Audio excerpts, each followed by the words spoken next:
오늘 얘기해 볼 건요, 그냥 흔한 데이터 유출 사건 그런 게 아니에요. 이건 사이버 정쟁의 판도를 아예 뒤집어 버린 정말 충격적인 사건이죠. 바로 솔트 타이푼이라는 이름의 침투 작전입니다. 자, 본격적으로 시작하기 전에 이 문장 한번 보세요. 마치 도둑이 경찰 무전을 해킹해서 경찰의 모든 움직임을 파악하는 것과 같다. 와, 이 비유 하나가 이번 사태가 얼마나 심각한지 그냥 한 방에 보여주는 것 같아요.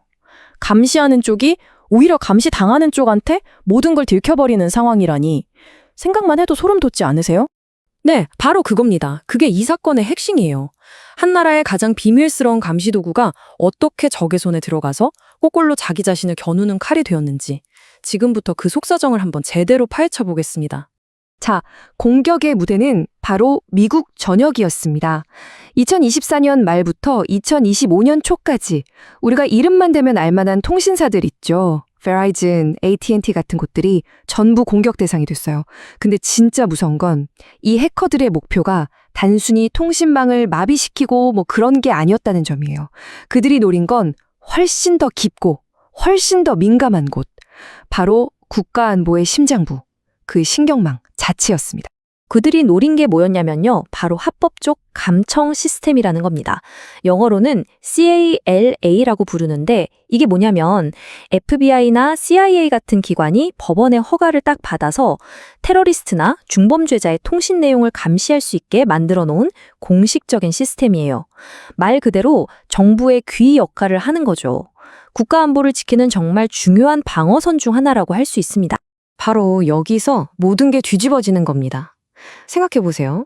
해커들이 그냥 누구 한 명 통화 엿들은 게 아니에요. 그게 아니라 정부가 엿들을 수 있게 해주는 그 시스템 자체를 통째로 장악해버린 거죠. 이건 그냥 감시자와 감시 대상이 역할을 바꾼 정도가 아니에요. 말 그대로 권력이 완전히 넘어간 그런 상황인 겁니다. 아니, 대체 누가 이렇게 대담하고 이렇게 치밀한 공격을 할 수 있었을까요? 자, 드디어 이 이야기의 악당 솔트 타이푼이 등장할 차례입니다. 이름하여 솔트 타이푼. 이들은 그냥 취미로 해킹하는 그런 집단이 아니에요. 전문가들은 이들을 APT 그룹, 그러니까 특정 국가의 후원을 받는 지능형 지속 위협 그룹으로 보고 있어요. 한마디로 고도로 훈련된 사이버 군대라는 거죠. 얘네 특징이 뭐냐면요, 정말 귀신같이 소리 없이 들어와서요, 목표물만 정확히 치고 아무 흔적도 안 남기고 사라진다는 겁니다.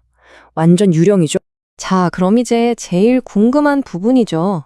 그래서 어떻게 솔트 타이푼은 도대체 어떻게 세계 최고 수준이라는 보안망을 그냥 비웃듯이 뚫고 들어올 수 있었을까요?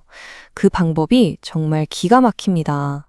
이들의 핵심 수법은 바로 Living off the land라는 기술입니다. 직역하면 그 땅에서 나는 걸로 먹고 산다는 뜻인데 우리말로는 환경기생형 공격이라고 해요. 이게 뭐냐면 마치 스파이가 적진에 침투해서 적의 무기와 식량을 그대로 사용하면서 활동하는 것과 같아요. 새로운 해킹 툴을 가져오는 게 아니라 그 컴퓨터 시스템 안에 원래부터 깔려있던 정상적인 프로그램들을 이용하는 거죠. 예를 들어 윈도우에 기본으로 있는 파워쉘 같은 관리 도구를 말이에요. 자, 공격 과정을 한번 볼까요? 3단계로 나눌 수 있어요. 첫 번째, 일단 침투. 흔히 쓰는 시스코 라우터 같은 장비에 아주 작은 허점을 파고들어서 살짝 들어옵니다. 그리고 두 번째, 도구 장악. 안에 들어와서는 시스템 관리자들이 평소에 쓰는 정상적인 프로그램들을 자기들 것처럼 쓰는 거죠. 그리고 마지막 세 번째, 위장. 이렇게 하니까요, 보안 시스템이 보기에는 이게 그냥 평범한 관리 작업처럼 보이는 거예요. 공격인지 아닌지 구별해내는 게 거의 불가능했던 거죠. 이 비유 한번 보세요. 자신들의 쇠지렛대를 가져오는 대신 관리인의 열쇠를 찾아 정문으로 유유히 걸어 들어갔다. 야, 정말 정확한 비유 아닌가요? 시끄럽게 문 따고 들어오는 게 아니라 그냥 원래 있던 열쇠로 문 열고 주인 행세하는 거예요. 이러니 누가 알았겠어요. 이 수법이 왜 그렇게 탐지가 어려운지 딱 와닿죠. 자, 이렇게 시스템이 뚫렸습니다. 그럼 그 결과는 어땠을까요? 이건 단순히 피해가 컸다 수준이 아니에요. 말 그대로 미국 정보기관 전체에겐 최악의 악몽이 시작된 겁니다. 첫째로 미국의 정보력이 완전히 위협받게 됐어요. 생각해보세요. 미국이 누굴 감시하고 누굴 수사하는지 중국이 들여다볼 수 있게 된 거예요. 예를 들어 미국이 자국 내에서 활동하는 중국 스파이를 잡으려고 작전을 짜고 있어요. 그런데 중국은 이 시스템을 통해 그 작전을 미리 다 알고 피할 수 있는 거죠. 심지어는 역으로 거짓 정보를 흘려서 미국을 혼란에 빠뜨릴 수도 있습니다.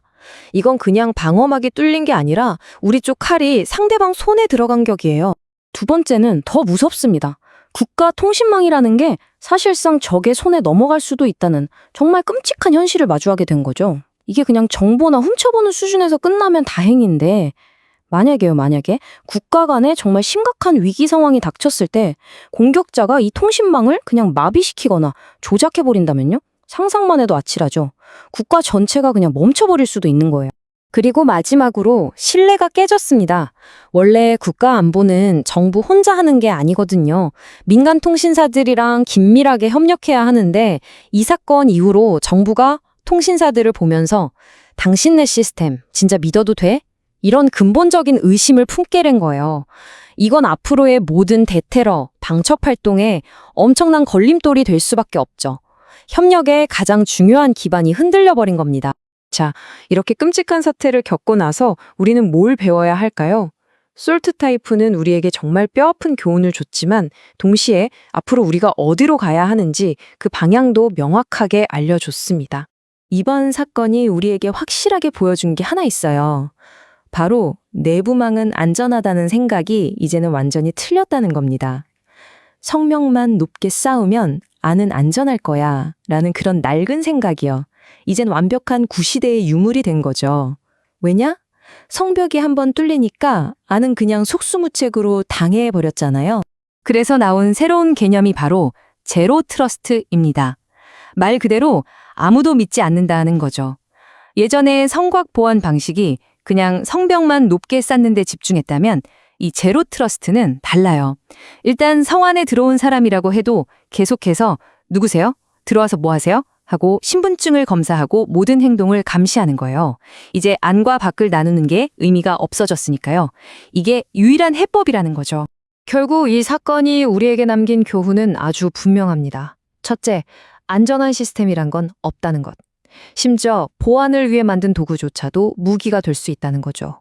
둘째, 낡고 업데이트 안 된 장비 하나가 전체를 무너뜨리는 가장 약한 고리가 될 수 있다는 거. 그러니까 끊임없이 의심하고 계속 점검하고 부지런히 업데이트하는 것. 이게 이제는 선택이 아니라 필수라는 겁니다. 유일한 방패인 셈이죠. 솔트 타이푼 사건은 우리에게 이런 근본적인 질문을 던지는 것 같아요. 우리 집의 모든 문과 창문이 다 인터넷에 연결되어 있다고 생각해 보세요. 그때 과연 문을 잠근다는 게 무슨 의미가 있을까요? 모든 것이 서로 연결된 지금 이 세상에서 우리가 생각하는 안전이란 단어의 의미 자체를 이제는 처음부터 다시 고민해 봐야 할 때가 아닌가 싶습니다.